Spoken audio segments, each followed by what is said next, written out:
आप अपने आप को देखते हैं अंडर सिलेक्शन या 99 परसेंटाइल के ऊपर या out of race? JEE mains 2025 का पेपर, क्या आप भी है सवालों के घेरे में? क्या आप भी है सवालों के घेरे में? 2025 में 2025 में जेईई का जो जनवरी का फर्स्ट अटेम्प्ट होने वाला है, उसके लिए क्या आपके मन में भी बहुत सारे क्वेश्चंस है? मेरा सिलेक्शन होगा या नहीं होगा? मैं 99 परसेंटाइल के ऊपर क्रॉस कर पाऊंगा या नहीं कर पाऊंगा या नहीं कर पाऊंगी, या फिर मैं रेस से बाहर हो चुका हूं? किस कैटेगरी में आप स्टैंड कर सकते हैं?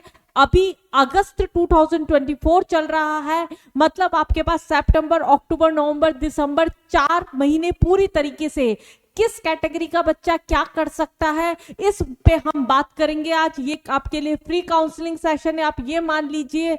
अभी भी बच्चों को गाइडेंस की पूरी जरूरत है कि किस तरीके से कौन सा बच्चा क्या कर सकता है। आप अपने आप को कहां देख रहे हैं? अंडर सिलेक्शन ओनली, या फिर आप कॉन्फिडेंट हो चुके हैं कि नहीं, किसी भी टाइप का कैसा भी पेपर आ जाता है तो मैं 98 परसेंटाइल या 99 परसेंटाइल के ऊपर मेंस पे क्रॉस कर ही लूंगा? हम इस पे बात करते हैं, लेकिन किस तरीके से किया जा सकता है ये पहले मैं आपको बताती हूँ कि अभी जो है बेसिकली 3 कैटेगरीज के स्टूडेंट्स हमारे सामने मेनली है।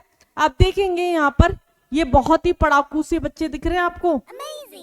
ये लग रहा है पूरा स्टूडियस तरीका बच्चा, एक कॉन्फिडेंट फेस।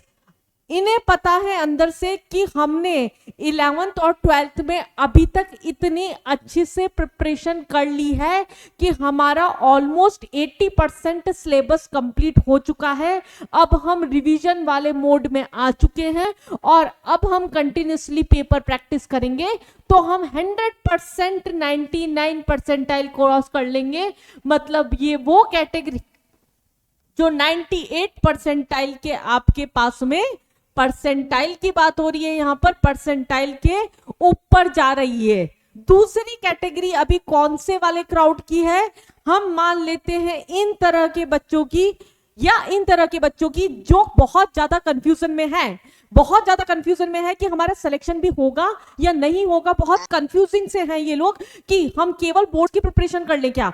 4 महीने बचे हैं, हमारा इतना भी नहीं हुआ कि हम एटलीस्ट 50 मार्क्स ओवरऑल स्कोर कर पा रहे हैं। तो ऐसी कंडीशन में हमें बोर्ड्स की प्रिपरेशन पे चले जाना चाहिए या फिर हमें मेंस की प्रिपरेशन कंटिन्यू रखनी चाहिए। और एक कैटेगरी आती है थोड़ी थोड़ी स्माइलिंग फेस वाली ये बच्ची।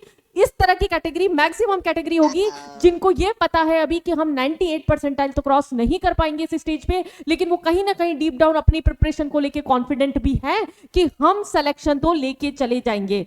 तो मेन चीज क्या है आपके पास में? अगर आप सिलेक्शन की कैटेगरी में बात कर रहे हैं, अगर आप सिलेक्शन की कैटेगरी में बात कर रहे हैं, इसका मतलब क्या है? आपका बहुत कुछ हो तो चुका है लेकिन आपको कवर करना नहीं आ रहा, आपको ये नहीं समझ में आ रहा कि टॉपिक्स को कंपाइल किस तरीके से करें।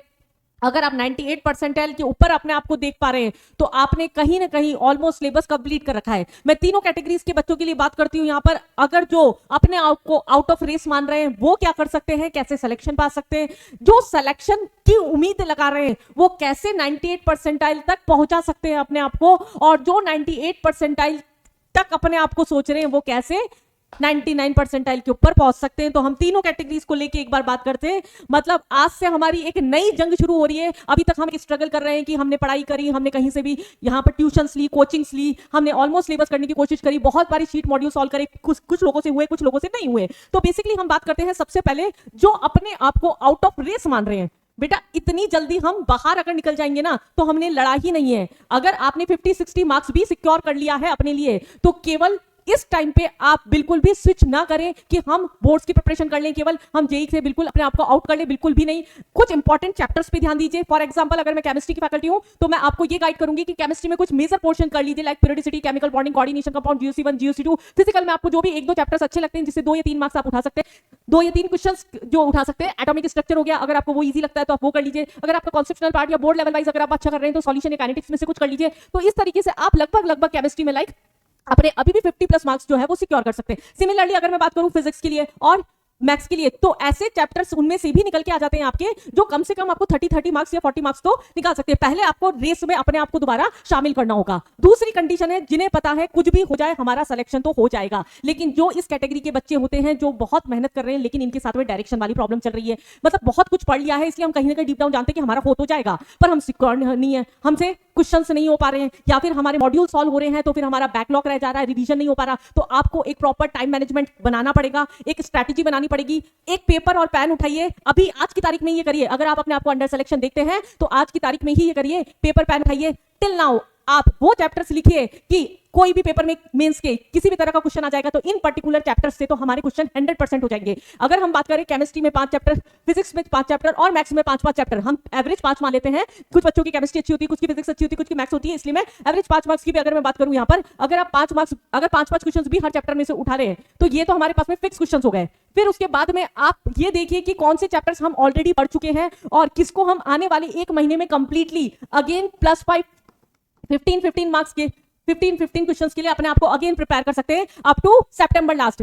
फिर उसके बाद में आप इन चैप्टर्स को कंटिन्यूअसली 2 या 1 घंटे के लिए रिवीजन में रखिए, डेली रिवीजन में रखिए कि ये बिल्कुल भी भूलने नहीं है। उसके बाद में भी आपका अक्टूबर, नवंबर और दिसंबर बच रहा है, फिर आप अगले चैप्टर्स उठाइए जो आपको सिलेक्शन से और आगे बढ़ाएगा, जो 98 परसेंटाइल तक आपको पहुंचाएगा। तो आपको अभी रेस में सिलेक्शन से इस तरह के पोजीशन पे पहुंचने की जरूरत है। और जो अपने आप को 98 परसेंटाइल के ऊपर देखते हैं बच्चा लोगों, उन लोगों का पढ़ने का तरीका बिल्कुल अलग हो जाना चाहिए। बोर्ड पे आप साथ में बिल्कुल फोकस करके चलिए। अगर आप अपने आप को यहां देखते हैं तो कहीं ना कहीं मैं ये श्योर हूं कि आपने बोर्ड्स पे अभी तक फोकस नहीं किया है। आपके परसेंटेज जो होंगे बोर्ड्स के वो भी मैटर करते हैं, इसलिए आप उसको लाइटली ना लीजिएगा। एनसीईआरटी बेस बहुत कुछ आता है मेंस के अंदर, स्पेशली अगर मैं केमिस्ट्री में बात करूं तो। दूसरा, आपको कंटिन्यूअसली प्रैक्टिस अपनी रेगुलर रखनी पड़ेगी। अगर आप सोचते हैं नहीं भाई हम हमारे बैच में अभी तक तो टॉप 50 में आ रहे हैं तो हमारा तो डन है, डन किसी का नहीं होता, 4 महीने में बहुत कुछ चेंजेस हो जाते हैं। तो आपको कॉन्स्टेंसी अपनी मेंटेन रखनी पड़ेगी, रेगुलरिटी मेंटेन रखनी पड़ेगी, तब जाके आपका सिलेक्शन होगा। इनके लिए बेसिकली आपको क्या है, सबसे पहले अपने चैप्टर्स लिखिए कि,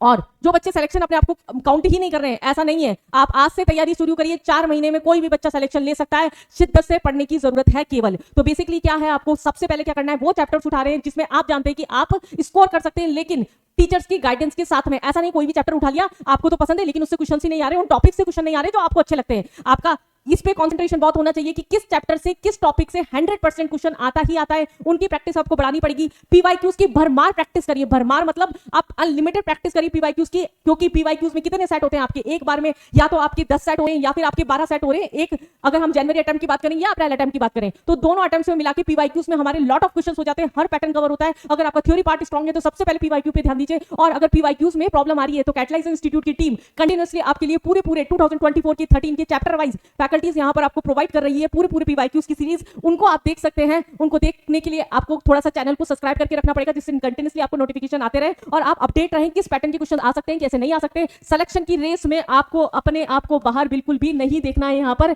आपको पता होना चाहिए आप अंडर सिलेक्शन है, 99 परसेंटाइल के अपने आप को ऊपर देखते हैं या फिर आउट ऑफ रेस देखते हैं। हिम्मत नहीं हारनी है, 4 महीने डट के लगे रहो।